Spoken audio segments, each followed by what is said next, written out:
कुणासाठी? कुत्र्यासाठी. त्या दिवशी आम्ही तैवानच्या विमानतळावर मी आणि सौ विमान सुटेपर्यंत बोलत बसलो होतो. तेवढ्यात एक मध्यमवयीन मॅडम आमच्या दिशेनं येऊ लागल्या आणि आमच्या शेजारीच बसल्या. तुम्ही दोघं मराठी बोलत होता ते मी ऐकलं म्हणून मी तुमच्याजवळ आले. मी पण मराठीच आहे.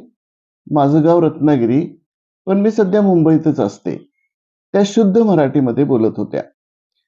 त्या रंगानं गोऱ्यापान, देखण्या, उंच, तब्येतीनं एकदम सुदृढ.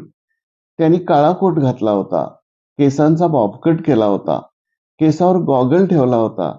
त्यांच्या हातामध्ये किमती पर्स आणि भारी किमतीचा मोबाईल होता.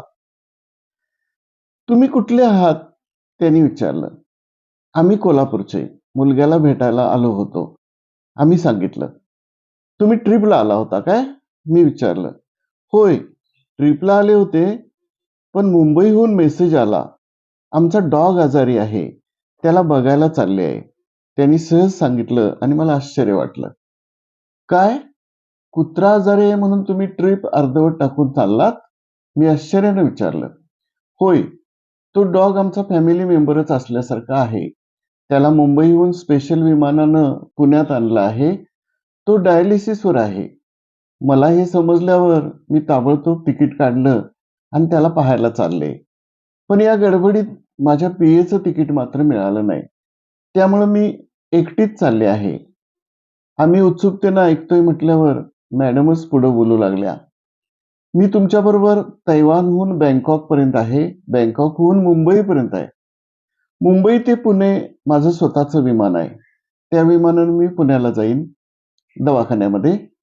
माझे मिस्टर पण जर्मनीला गेलेत. ते पण मुंबईत येतील. त्यांच्यासाठी आमचं दुसरं विमान आहे. ते त्यांना पुण्यात आणतील. मॅडमनी सविस्तर सांगितलं. काय मॅडम, एका कुत्र्यासाठी तुम्ही एवढी धडपड करत चालला आहात? मी आश्चर्यानं विचारलं. सर, आमच्याकडं 8 डॉग आहेत. त्यांच्यासाठी 8 ट्रेनर आहेत. आम्हाला त्या गोष्टीची आवड आहे. आमच्या कुटुंबातील सदस्यच म्हणा ना, मॅडमनी सहज सांगितलं.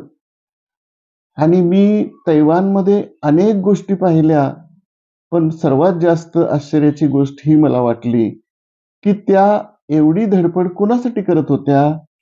तर केवळ एका कुत्र्यासाठी.